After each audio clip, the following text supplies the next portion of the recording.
ఇవాళ ఎన్నో సంవత్సరాలు ఉద్యమం చేసి 60 ఏళ్ళు అరిగోసబడి తెచ్చుకున్నటువంటి తెలంగాణ రాష్ట్రం ఇప్పుడిప్పుడే మంచిగా అవుతున్నటువంటి సందర్భాన్ని మనం గమనిస్తున్నాం.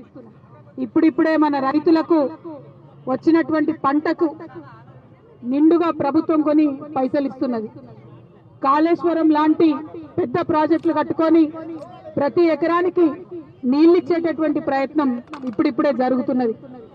60 ఏళ్ళు అరిగోసబడ్డటువంటి రైతు కొంత ఇప్పుడు తెరిపిన పడుతున్నటువంటి పరిస్థితిని తెలంగాణలో మనం గమనిస్తున్నాం.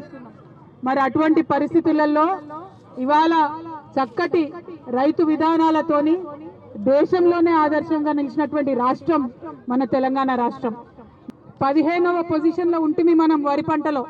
కానీ ఇవాళ పంజాబ్ తర్వాత 2వ స్థానానికి దేశంలో వచ్చినామంటే అది కేవలం మన మంచి విధానాలతోని వ్యవసాయానికి ఫ్రెండ్లీగా ఉండే మన పాలసీలతోనే అది సాధ్యమైందని చెప్పి మనందరం కూడా సంబరంగా ఉన్నాం. రైతు బంధు అనేటటువంటిది దేశంలో ఎక్కడా లేదు. మన తెలంగాణ రాష్ట్రంలో మొదలుపెట్టినాక చాలా మంది నకలు కొట్టేటటువంటి ప్రయత్నం చేస్తున్నారు. కానీ మనం ఇచ్చినట్టుగా రైతుకి ఎవరు కూడా ఇచ్చి ఆదుకున్నటువంటి పరిస్థితి లేదు. రైతుకి వ్యవసాయం పండగ అవ్వాలంటే నీళ్లు ఉండాలి, మంచి విత్తనాలు ఉండాలి, ఎరువులు ఉండాలి, తర్వాత వచ్చినటువంటి పంటను కొనేటటువంటి ప్రభుత్వాలు ఉండాలి. అన్నిటికన్నా మించి మంచి నాణ్యమైనటువంటి విద్యుత్ ఉండాలి. నాణ్యమైనటువంటి విద్యుత్ లేక మన తెలంగాణలో బోర్బావుల మీద ఆధారపడ్డటువంటి రైతాంగం అనేక సంవత్సరాలు ఇబ్బంది పడ్డారు. ఇప్పటికీ కూడా తెలంగాణలో 27.5 లక్షల మంది రైతులు బోర్లకు మోటార్లు పెట్టుకొని వాటి ద్వారా వ్యవసాయం చేసుకుంటారు. మనం వచ్చిన తర్వాత మిషన్ కాకతీయతోని కాళేశ్వరం ప్రాజెక్టుతోని నీటిని పెంచుకున్నాం, నీటి మట్టాన్ని పెంచుకున్నాం. కాబట్టి ఇవాళ బోర్లన్నీ నిండుగా నీళ్లు వస్తున్నాయి. అంటే ఆ బోర్లకు ఉండేటటువంటి మోటార్లకు ఉచితంగా మనం 24 గంటలు విద్యుత్ ఇస్తున్నాం. దానివల్ల రైతుకి ఏం లాభం జరుగుతున్నది? ఆయన ఎప్పుడు అనుకుంటే అప్పుడు బటన్ ఒత్తితే ఆ పంపు నీళ్లు వస్తుంది, దాంతోనే ఆయన మడి వారుతుంది. అది మనం చేస్తున్నటువంటి పని. ఇవాళ మరి కాంగ్రెస్ పార్టీ నాయకులు మొన్ననే రాహుల్ గాంధీ గారు కూడా వచ్చి రైతు డిక్లరేషన్ అని చేసిపోయినారు. కానీ నిన్న ప్రదేశ్ కాంగ్రెస్ కమిటీ అధ్యక్షులు రేవంత్ రెడ్డి గారు చెప్పినటువంటి విధానాలను చూస్తా ఉంటే మరి కాంగ్రెస్ పార్టీ చేసిన రైతు డిక్లరేషన్ అంతా కూడా బోగస్ అన్నది వాళ్ళ తెలంగాణ రైతులకు అర్థమైంది. వాళ్ళ అసలు ఉద్దేశం ఏందన్నది వాళ్ళ అధ్యక్షుడు ఇలా అమెరికాలో బయట పెట్టిండు. ఏమంటాడు ఆయన? ఎందుకు ఉచిత విద్యుత్ రైతులకు ఎందుకు అంటాడు? వ్యవసాయానికి మరి వ్యాపారవేత్తలకు ఇవ్వాలనా? జూబ్లీ హిల్స్ లో మీ ఇంట్లో ఇవ్వాలనా 24 గంటలు? రైతులకు ఎందుకు వద్దు? ఎందుకోసం అడుగుతున్నారు రైతులకు ఇవ్వద్దని? రైతులు మాట్లాడలేరని మీరు ఇష్టం వచ్చినట్టు మాట్లాడుతున్నారా? అదే వ్యాపారవేత్తలకు బంధు పెట్టమని అడుగు ధైర్యం ఉంటే అడుగుతారా రేవంత్ రెడ్డి గారు? మీరు ఇక్కడ వ్యాపారవేత్తలకు 24 గంటలు నాణ్యమైన కరెంట్ ఇస్తున్నాం, ఎందుకు ఇస్తున్నారని ప్రశ్న వేస్తారా? మరి రైతుల కోసం మాత్రం ఎటుపడితే ఎట్లా మాట్లాడతారు మీరు? తప్పకుండా రేవంత్ రెడ్డి గారు రైతుల క్షమాపణ చెప్పాలి. కాంగ్రెస్ పార్టీ రైతుల క్షమాపణ చెప్పాలి.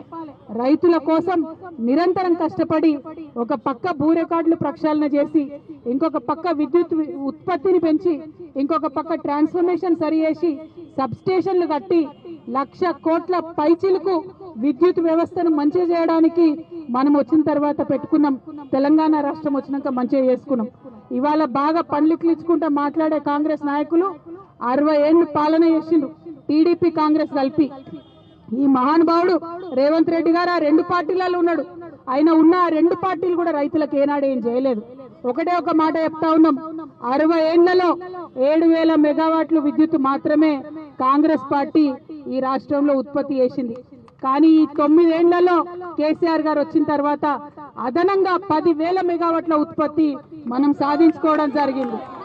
ఆనాడు కరెంటు తక్కువ ఉండి రైతు దిగులుగా ఉన్నటువంటి రాష్ట్రంగా తెలంగాణ ఉండే, ఇవాళ విద్యుత్ అదనంగా ఉండి మిగులు రాష్ట్రంగా తెలంగాణ మారిందని సగర్వంగా మేము చెప్తా ఉన్నాం. ఇటువంటి మిగులు రాష్ట్రంలో రైతులకు మేము కడుపు నిండా కరెంట్ ఇచ్చుకుంటాం, 24 గంటలు ఇచ్చుకుంటాం. మీకెందుకు కడుపుమంట? రైతు బాగుంటే, రైతు పొలాల్లో పంటలు వండితే కాంగ్రెస్ వాళ్ళకి ఎందుకు కండ్లమంట అని ఇవాళ నేను అడుగుతా ఉన్నాను. రైతు ఎప్పుడు మీ మీద ఆధారపడాలా? రైతు ఎప్పుడు మీకోసమే ఎదురు చూడాలనా? రైతు ఎప్పుడు మొగులకు ముఖం పెట్టాలనా? అవన్నీ బాధలు రైతుకు తప్పాలనే కేసీఆర్ గారు ఇవాళ అనేకమైనటువంటి కార్యక్రమాలు చేసిండ్రు. అవన్నీ పక్కకు పెట్టి కాంగ్రెస్ పార్టీ నాయకులు తిన్న రేవు తలవాలంటారు. 3 పూటల అన్నం పెట్టే రైతుకు 3 గంటలు కరెంట్ ఇవ్వాలన్న రేవంత్ రెడ్డి గారిని మరి ఊరి పొలిమేరల దాకా తరిమి కొట్టాలని చెప్పి మేము ఇవాళ తెలంగాణ రైతాంగానికి పిలిపిస్తా ఉన్నాం. ఊర్లకు అవసరం లేదట. వాళ్ళు ఒక మాట చెప్తా ఉన్నారు, ఎందుకోసం ఇవ్వాలి 24 గంటలు? ఈయన నిన్న లెక్క చెప్పిండు అమెరికాలో, ఎవరికి అర్థం కాకుండా. ఎకరం ఉన్నోళ్ళకు 1 గంట ఇవ్వాలి, 3 ఎకరం ఉన్నోళ్ళకు 3 గంటలు ఇవ్వాలి. మరి అదేం లెక్కనో, ఆయనకి ఎద్దు తెలుసా, వ్యవసాయం తెలుసా, ఏం అర్థమయ్యే పరిస్థితి లేదు.